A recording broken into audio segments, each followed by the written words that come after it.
It's crazy to think that smartphones have really only been mainstream since around 2009, 2010. And this was following the release of Apple's first iPhone in 2007. And even then, it took people a bit of time to make the transition from traditional flip phones and cell phones to smartphones.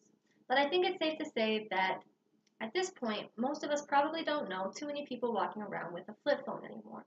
And I say this because for most of us, the idea of going one whole day or even half of a day without our smart devices seems nearly impossible. Now think of kids being born today, or even a child that was born in 2010. They would be 9 today, and it's highly unlikely that they will ever experience what life without this kind of technology is like. We've traded in our bikes and basketballs for iPads and iPhones. And I think it's reasonable to assume that children today are experiencing a different kind of childhood than maybe you or I did.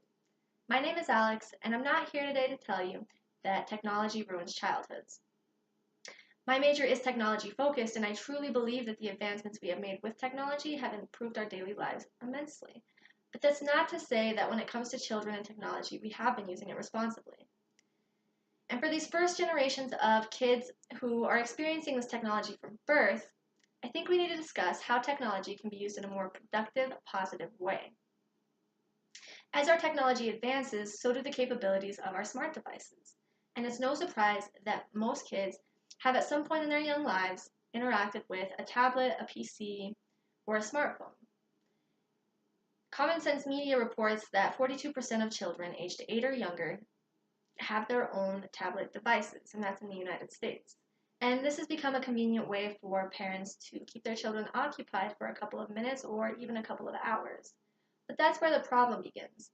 Robert Lustig, a pediatric professor at the University of Southern California, has found that our brains react to technology in very much the same way they do drugs and other addictive substances. And this is because technology acts like a reward. So when children are using technology, their brains are releasing dopamine, and their brains adapt to these higher levels of dopamine, forcing them to seek out more of what released the dopamine in the first place, which is the technology. And so that's why it is very important to make sure that kids are not spending hours and hours and hours in front of a screen. Their brains are more malleable and they're still developing, and they become much more susceptible to this type of addiction. And children who face technology addiction early on in life are likelier to experience other types of addiction later on in life because they haven't yet learned that impulse control. And technology isn't just affecting the brains of our children, it's affecting the physical health of our children. With so many kids slouched over screens, we have begun to see increases in nearsightedness, obesity, and bad posture. And this is because the more time that a child is spending in front of a screen, the less time they are spending outside, socializing, running around, participating in sports, or really getting much physical activity at all. And so for children under 2, it's actually recommended that they have no screen time at all because at this age, it is very important for the child to be as physical as possible in order to develop and grow in a healthy way. Now, from what I've told you, you might be thinking that technology is bad for children, but it's not entirely true. And we must remember that technology isn't going anywhere. Technology is here to stay. And for children who use technology at a young age, they are able to improve their hand-eye coordination, their spatial reasoning, and their problem-solving skills. Because just interacting with these devices themselves is allowing these children to problem solve in a very self-automated way. And not only that, but with all of this technology, there have been many games and many apps created for educational purposes for children.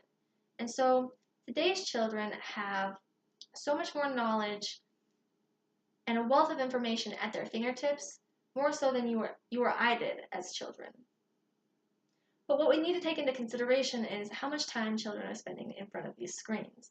And really, that's what we need to be thinking about when we think about the negative aspects of technology. Because technology has so much good to offer, but children need to be well rounded and they need to have certain things like exercise, good sleep, good eating habits, and technology can affect that in a negative way. But as long as parents are monitoring what these kids are doing when they are playing with these devices and how long they are spending on these devices, technology really can be a tool. And so, for parents of kids who are watching this, I would recommend teaching your child that technology is a tool. And while it can be used for entertainment, it's more so of a tool. And we need to really take into consideration how much time we are letting our kids spend on these devices and what they are doing on these devices. Thank you.